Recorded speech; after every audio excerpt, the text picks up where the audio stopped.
gentileza, abra ela comigo no livro de Atos dos Apóstolos, capítulo 28, versículo 1 ao versículo de número 6. Enquanto você localiza, agradeço aqui primeiramente a Deus por mais esta tão grande responsabilidade e oportunidade que Ele nos concede de podermos estar mais uma vez ministrando a sua palavra. Ao anjo dessa igreja, meu querido pastor Gedaías, minha gratidão pelo carinho, pela confiança de todos os obreiros que estão aqui. Tenho certeza que eu sou o menor da casa, mas Deus ainda usa os pequenos. Amém? Companheiros, que Deus os abençoe em Cristo Jesus. Quantos encontraram um texto, se manifeste dizendo amém? Diz assim a palavra de Deus: e eles, tendo escapado, souberam que a ilha se chamava Malta, e o povo bárbaro usou conosco de não pouca gentileza, porque acendendo um fogo, recebeu a todos nós por causa da chuva que caía e por causa do frio.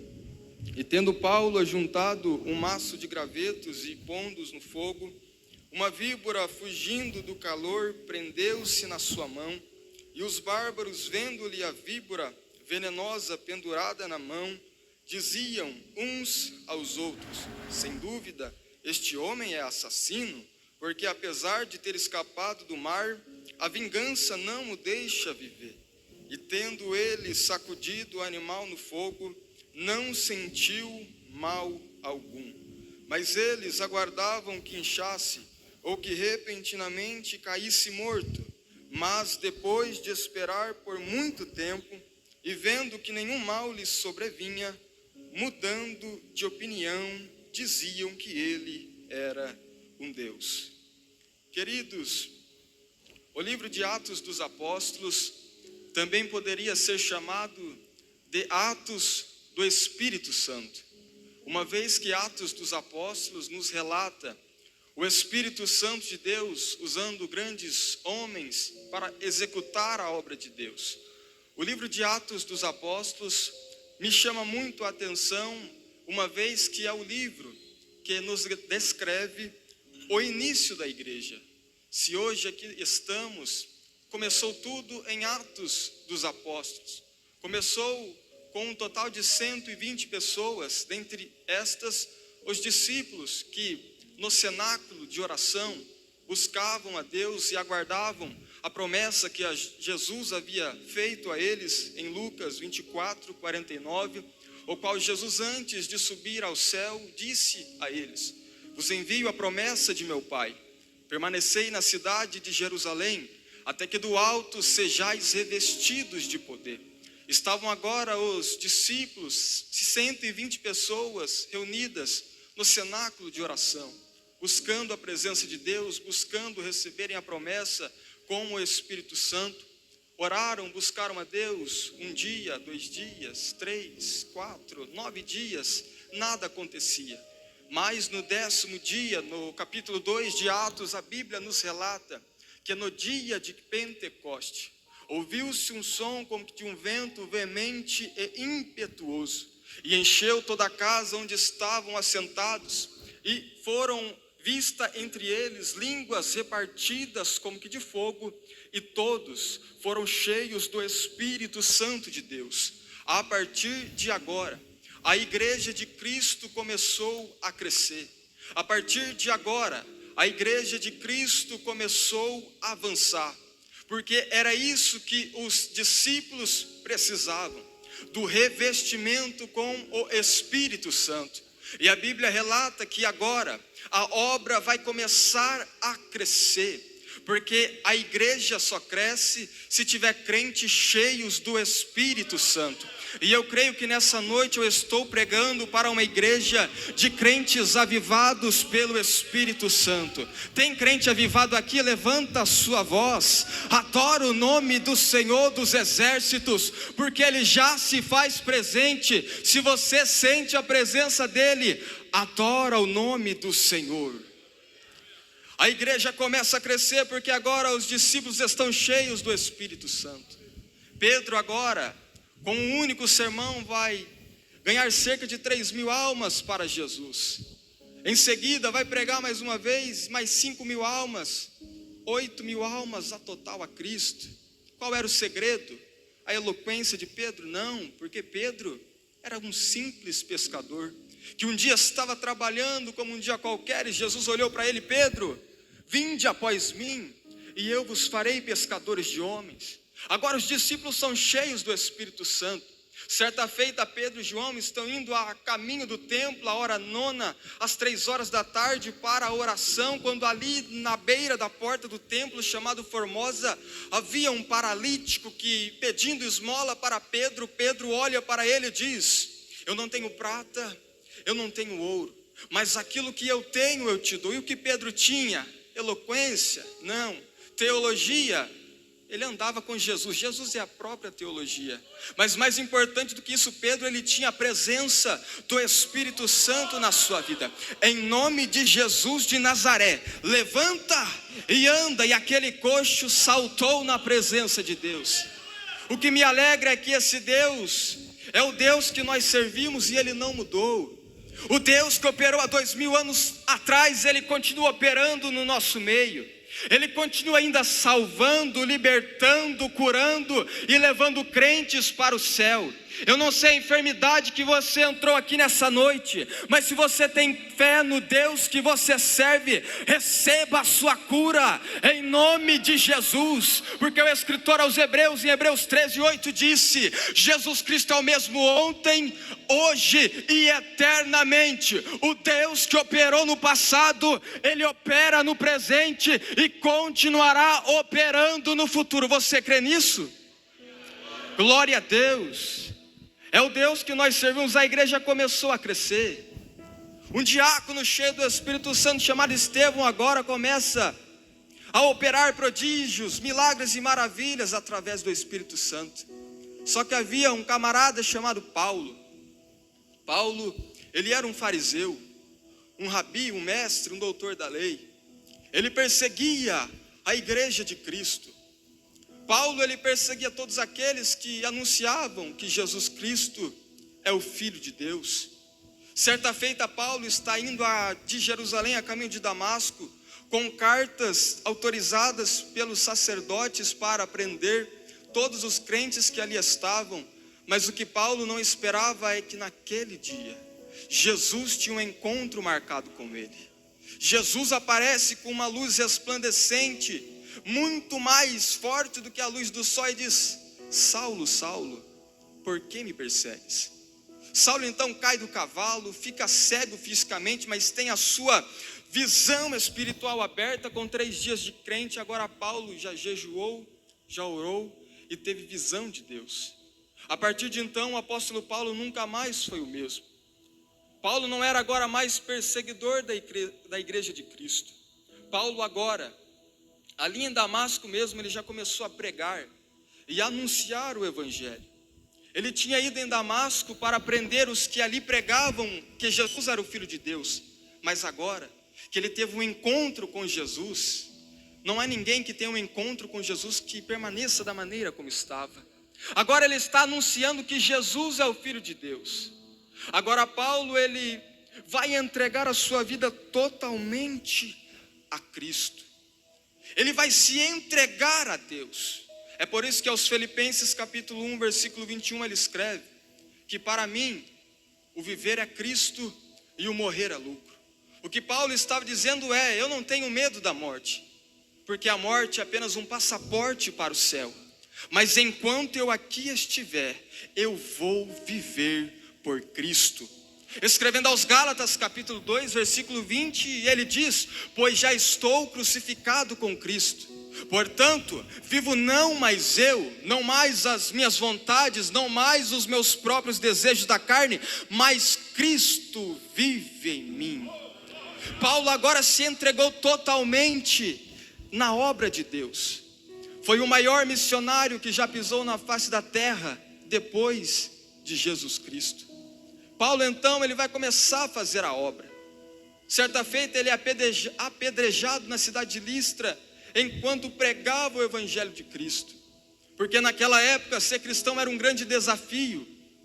Hoje é muito fácil nós sermos cristãos. Hoje é muito fácil nós estarmos na igreja, colocarmos um terno, um vestido, se assentar no banco e dizer eu sou crente. Mas naquela época, quando você pregava o evangelho, pastor Gedaías, os crentes eram presos, lançados no Coliseu para as bestas feras, eram colocados em cadeiras de ferro com brasa, o qual os martirizados sentiam a sua própria pele queimando no fogo, tudo isso por amor ao evangelho de Cristo. Eles eram mortos, dilacerados, torturados por anunciar o evangelho de Cristo. Paulo agora ele é um prisioneiro na cidade de Jerusalém, por pregar o evangelho e fazer a obra de Deus. Paulo agora, ele vai precisar se apresentar em Roma, diante do imperador César. Paulo agora, sob a responsabilidade de um centurião militar romano chamado Júlio, vai pegar agora um navio com os demais tripulantes e vai fazer uma trajetória até a cidade de Roma. Paulo vai passar ali por Cesareia, vai chegar na cidade de Sidom, aonde o centurião Júlio permite que Paulo reveja alguns amigos deles, irmãos em Cristo, que ali estavam na cidade de Sidom. Passando isso, continuam a sua viagem até chegarem à cidade de Mirra, a terra de Mirra. Em Mirra, o centurião Júlio, ele observa que havia um navio de Alexandria, que segundo historiadores, estava vindo do Egito, transportando grãos, em especial o trigo, rumo à Itália, rumo a Roma. Paulo então agora com os demais tripulantes são trocados de embarcação de Mirra, vão passar pela cidade de Quinido vão chegar a uma cidade chamada Creta, o qual os irmãos amanhã, a classe adultos, vão aprender um pouco sobre essa cidade, a cidade de Creta, o qual o apóstolo Paulo vai instituir Tito para organizar a igreja que ali estava em uma bagunça. E Paulo vai chegar no momento que eles chegam em Creta e vai dizer ao centurião e a todos que ali estavam: eu vejo que a viagem vai ser perigosa, ou seja, não convém partirmos agora. O que Paulo estava dizendo é hora de permanecer na cidade de Creta. Mas a Bíblia diz no capítulo 27, versículo 11, que o centurião deu mais crédito naquilo que o piloto do navio e o capitão falava do que naquilo que dizia o apóstolo Paulo. Veja que o apóstolo Paulo aqui, ele dá uma sugestão, ele dá um conselho, mas ele é desprezado pelo centurião. A Bíblia não diz, mas quem sabe o centurião olha para Paulo e diz: Paulo, quem é você para dizer para nós o que devemos ou não devemos fazer? Certamente, quem tinha mais experiência no mar, em embarcação? Paulo ou o piloto? Paulo ou o capitão? Certamente quem tinha mais experiência era o piloto e o capitão. Paulo até poderia não ter experiência com embarcação como aqueles homens, mas Paulo tinha o que aqueles dois homens não tinham: a presença do Espírito Santo de Deus. E o centurião preferiu ouvir quem tinha experiência ao invés de ouvir quem tinha a presença, porque a presença se sobressai com a experiência, porque aquilo que o homem não faz, o Espírito Santo realiza através da sua vida. Tem gente que tem experiência, mas não tem a presença. Tem gente que tem experiência em pregar, pastor, mas não tem a presença. Tem gente que tem experiência em cantar, mas não tem a presença. Tem gente que tem experiência em liderar, mas não tem a presença. Mas tem gente que não tem experiência nenhuma em pregar. Não sabe homilética, oratória, hermenêutica, exegese, mas quando pega o microfone na mão, a presença de Deus cai na igreja, porque a presença se sobressai na experiência.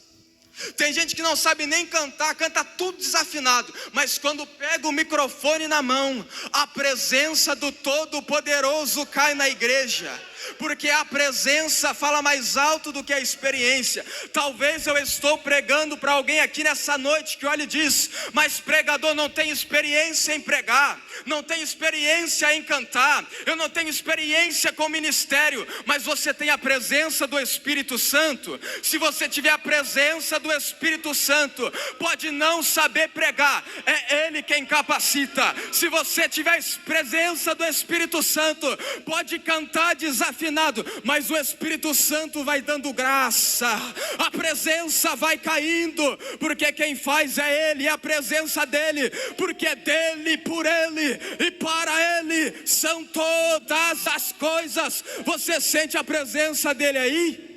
Então levanta as tuas mãos para cima e dê o maior grito de glória a Deus a esta noite. Rabai choreba calabassúria. Tem língua estranha aí, crente? Não é proibido falar língua estranha não. O que escandaliza a crente não é língua estranha. O que escandaliza a crente é falar mal da vida dos outros, é cuidar da vida dos outros, é falar mal dos outros. Mas você tem a presença do Espírito Santo? Deixa essa presença exalar no nosso meio nessa noite. Mas não é porque eu estou pregando não, porque eu não tenho nada para oferecer. Quem sou eu, pastor? Mas o Espírito Santo de Deus, Ele está aqui nessa noite. O centurião despreza Paulo, despreza um homem que tem a presença de Deus, para dar ouvidos a um homem que tem experiência. Consequência disso, não deram ouvidos para o apóstolo Paulo, continuaram a embarcação. Versículo 18, capítulo 27. Uma grande tempestade vai começar a assolar todos aqueles que estavam no navio. Aqui eu quero aplicar dois grupos de pessoas, o grupo de pessoas do centurião e o grupo de pessoas do apóstolo Paulo. O grupo de pessoas do centurião é o grupo de pessoas que se colocam na tempestade. E o grupo do apóstolo Paulo é o grupo de pessoas que estão passando pela tempestade, por permissão de Deus e por um propósito de Deus. Por que eu digo isso? Porque Paulo falou para eles, olha, eu acho que não é bom nós continuarmos a navegação, mas ele não deu ouvido à voz de Paulo, seguiu a navegação e agora enfrentaram a tempestade. Ou seja, o centurião e os demais que com ele estavam no navio também que ouviram, mas o piloto e o capitão se colocaram.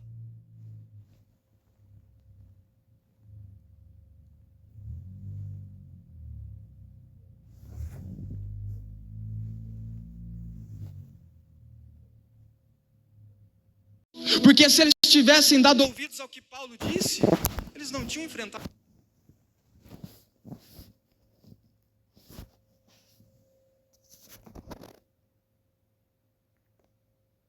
Entendemos que tem tempestade na sua vida, querido.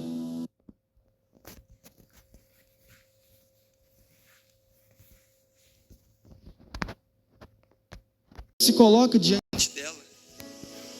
Agora o glória vai diminuir um pouco, mas eu preciso falar aqui, pastor.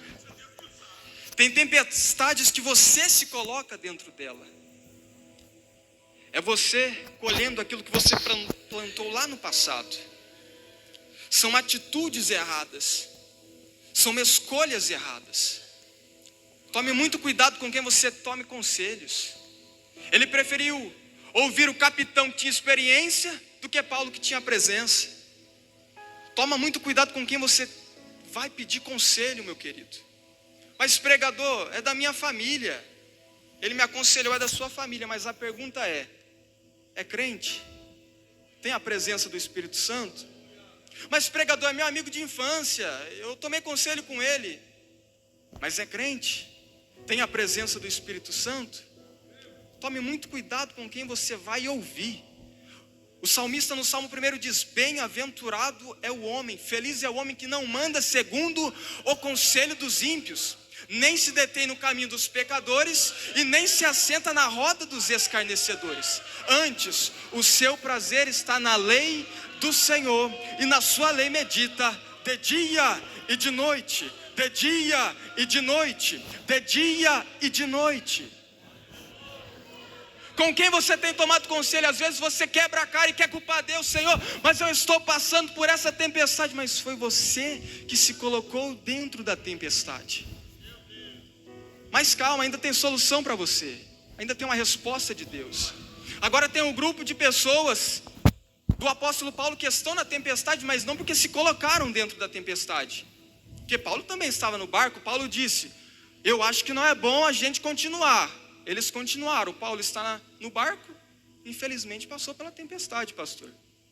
É o grupo de pessoas que passam pela tempestade, mas não se colocou dentro dela.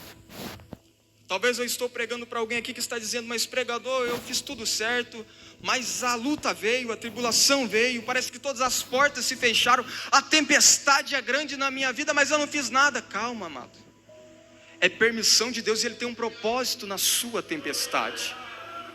Agora eles estão na tempestade. O interessante é que o apóstolo Paulo vai se levantar e vai falar: olha, eu avisei vocês que não era bom a gente ter saído. Saíram? Veio a tempestade. Mas olha o que o apóstolo Paulo vai dizer: tende bom ânimo. A pergunta que fica é essa: como ter bom ânimo diante da tempestade? Na tribulação, ter bom ânimo. Quando as portas se fecham, ter bom ânimo. Quando parece que tudo vira de cabeça para baixo, ter bom ânimo. Sim, tende bom ânimo. Pregador, mas é fácil falar tendo bom ânimo na tempestade? Seria fácil para Paulo se Paulo não estivesse na tempestade, mas Paulo está na tempestade, está olhando para todos que estão na tempestade, está dizendo: tende bom ânimo. Eu não sei qual é a tempestade que você tem enfrentado no decorrer desta semana, mas a palavra que eu libero para o seu coração é: diante desta tempestade, tende bom ânimo. Mas por que ter bom ânimo? A resposta está no texto. Paulo continua dizendo: porque esteve comigo esta noite o anjo do Senhor. Glória a Deus. Os obreiros aqui já pegaram. Aonde Paulo estava? Na tempestade. E quem estava na tempestade com eles? O anjo do Senhor. Você pode estar passando pela tempestade, meu amado, mas fica tranquilo, porque nessa tempestade Deus está contigo. Isaías 42, versículo 3, se não me falha a memória: quando passares pelas águas, estarei contigo. Quanto aos rios, eles não te submergirão. Salmo 91, verso 7: 1000 cairão ao teu lado, 10.000 à tua direita, mas tu não serás atingido. Salmos 23, verso 4: ainda que eu ande pelo vale da sombra da morte, não temerei, não temerei, porque o Senhor está comigo. Na tempestade você não está sozinho. Deus está contigo nessa tempestade. Deus está contigo nessa tempestade. Deus está contigo nessa tempestade. Ebai choriba calabadas.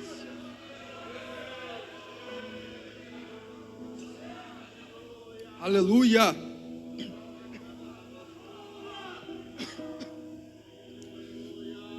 O apóstolo Paulo traz uma palavra de ânimos para eles. Tem de bom ânimo. Eles continuam a viagem no navio, passa ali 14 dias, 14, 15 dias. Agora eles chegam em terra firme a uma ilha chamada Malta. Malta significa lugar de refúgio, porque nem toda tempestade dura para sempre. Depois da tempestade, Deus tem um refúgio para a sua vida. Agora eles estão em terra firme, seguros. A Bíblia diz que os bárbaros que ali moravam, os gregos, chamavam de bárbaros todos aqueles que não falavam a língua grega.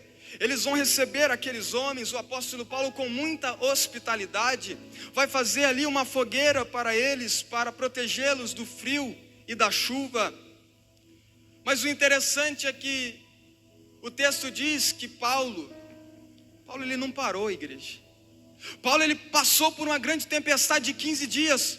Paulo poderia ter agora olhado e falado: passei por 15 dias de grande tribulação, agora está na hora de descansar, né, pastor? 15 dias de tempestade em alto mar. Imagina o cansaço físico, emocional, psicológico do apóstolo Paulo. Ele tinha todo o direito de agora chegar na ilha, procurar um canto, se deitar, descansar. Mas Paulo, mesmo passando por uma grande tempestade, ele continuou trabalhando. E a Bíblia diz que ele vai começar agora a juntar gravetos, pastor Tiago Reis, para colocar na fogueira, a juntar gravetos para alimentar o fogo, porque o fogo não podia se apagar. Ele passou por uma grande tempestade, poderia ter desistido, parado, estava cansado e falado: eu vou dar um tempo, agora eu vou parar. Mas ele continua trabalhando, ajuntando gravetos e alimentando o fogo. Tem muitas pessoas que depois que passam por grandes tribulações, tempestades, dificuldades na vida, não conseguem se levantar, infelizmente. Tem pessoas que enfrentam lutas tão grandes, mas tão grandes, que não têm força para se levantar no ministério, que não tem força para colocar os pés dentro da igreja novamente, porque tem lutas que nos abate. Somos seres humanos. Tem lutas que muitos infelizmente não conseguem se levantar. Mas o apóstolo Paulo, mesmo passando por tempestades, ele não parou. Ele continuou em movimento e continuou alimentando o fogo. Talvez você que me ouve nessa noite tenha passado por uma grande tempestade na sua vida. Quando falamos em tempestade, falamos de adversidades, problemas que muitas das vezes o homem não consegue resolver. Talvez você passou por uma luta tão grande, mas graças a Deus que ainda assim você está aqui nessa noite. Talvez outra pessoa não suportaria aquilo que você suportou para estar aqui. Quem te vê aqui assentado neste púlpito não imagina quantas tribulações, quantas tempestades você enfrentou. Quem te vê cantando com as irmãs, quem te vê cantando com os jovens, quem te vê servindo como obreiro, não imagina quantas tempestades você enfrentou. Mas graças a Deus você está aqui. O segredo é, depois de passar pela tempestade, alimentar o fogo e não deixar o fogo se apagar. Paulo estava juntando gravetos para alimentar o fogo. Depois da tribulação, sabe o que fazer? Continua alimentando o fogo da chama do Espírito Santo. Mas como é que eu alimento o fogo da chama do Espírito Santo? Vai colocando o graveto da oração no fogo. Vai colocando o graveto da leitura da Bíblia. Vai colocando o graveto do jejum. Vai alimentando o fogo com o graveto da consagração. Quando você vai alimentando o fogo com o graveto do jejum, da oração, da leitura da Bíblia, da consagração, o fogo não se apaga. E o fogo não pode se apagar. Quem sabe você entrou aqui nessa noite com o seu fogo quase acabando. Já não sente mais a presença de Deus, do Espírito Santo. A chama está prestes a apagar. Mas nessa noite eu vim com uma palavra de Deus para o seu coração. Alimenta o fogo com a Bíblia. Alimenta o fogo da presença com o jejum. Alimenta o fogo da presença de Deus com a oração. Eu tenho certeza que se você orar, se você ler a Bíblia, se você se consagrar, esse fogo que estava apagado vai reacender novamente. A tribulação vem, mas não deixe a chama do Espírito Santo se apagar. Busque a presença de Deus sem cessar. Leia a palavra de Deus. A palavra de Deus é lâmpada para os meus pés e luz para o meu caminho. A palavra de Deus é o alimento para a nossa alma. Quantas das vezes você não está na sua casa triste, cabisbaixo, agoniado, você pega a Bíblia para ler, você lê um capítulo, 2 capítulos, aí não quer parar mais, lê 3, 4, Deus vai falando com você, a chama vai novamente reacendendo, e você está no culto de novo, terça-feira, no sábado, no domingo, adorando o nome do Senhor. Paulo então estava alimentando o fogo com os gravetos, quando de repente, uma serpente o atacou. A serpente ataca de repente, irmãos. Quando você menos espera, a serpente ela dá o bote. E a serpente tem no nosso meio. É aquele momento que você já passou por muitas tribulações, muitas provas, muitas dificuldades, e agora você está em terra firme, você está em Malta, no lugar de refúgio. Parece que não tem mais prova, parece que agora tudo dá certo na sua vida, você até começa a estranhar: Jesus, está dando tudo certo na minha vida? Quando de repente, quando você menos espera, o inimigo envia uma cobra para tentar te atacar. O inimigo usa uma cobra para tentar acabar com o teu ministério. O inimigo usa uma cobra para tentar puxar o seu tapete, pastor Gedaías. O inimigo usa uma cobra para te caluniar. Muitas das vezes no seu trabalho está dando tudo certo, quando de repente tem uma cobra lá dentro, falando mal de você para o teu patrão. Está repreendido em nome de Jesus. Na igreja não é diferente. Tem momentos que você parece que está dando tudo certo, glória a Deus por isso. Quando de repente, quando você menos espera, você toma uma empurralhada nas costas. A serpente te ataca. Aquela pessoa que quer te tirar do foco. Aquela pessoa que quer tirar o teu ministério. São as serpentes. As serpentes, pastor, enquanto você está pregando, olha e diz: se fosse eu pregando, pregaria melhor. A serpente é aquela que quando está alguém cantando, olha e diz: se fosse eu cantando, cantaria melhor. A serpente olha para o regente e diz: se fosse eu regendo, regeria melhor. A serpente está próximo, mas ninguém vê a serpente no meio dos gravetos. Quando você menos espera, a serpente te ataca. A pessoa tenta te derrubar. E o detalhe do texto é que a serpente era venenosa. Ela não atacou para ferir, pastor, ela atacou para matar. A Bíblia diz que Paulo está lá juntando os gravetos para colocar no fogo. Uma víbora morde a mão de Paulo e fica grudada. Paulo sacode aquela víbora, joga no fogo. E a Bíblia diz que aqueles bárbaros ficam olhando. E olha para Paulo e diz: esse homem é um homicida. Ele escapou de uma tempestade, agora uma víbora venenosa o atacou. Este homem é um homicida. E aqueles bárbaros ficaram só olhando para Paulo e dizendo: vai inchar, vai morrer. E o tempo foi passando. A Bíblia não diz, mas não se sabe se passou segundos, minutos ou horas. Os bárbaros, vendo o apóstolo Paulo: agora ele vai morrer, agora ele vai inchar. E assim não é diferente. Tem muitas pessoas que estão procurando a tua queda, que olha para você e diz: está avançando agora, mas agora ele vai cair. Que pega os teus escândalos e começa a multiplicar para te matar, para te ferir. Os bárbaros estão: agora Paulo vai morrer. Uma víbora venenosa o picou, mas a Bíblia diz que Paulo não sofreu dano nenhum. Porque quem tem a presença de Deus passa por tempestades na vida.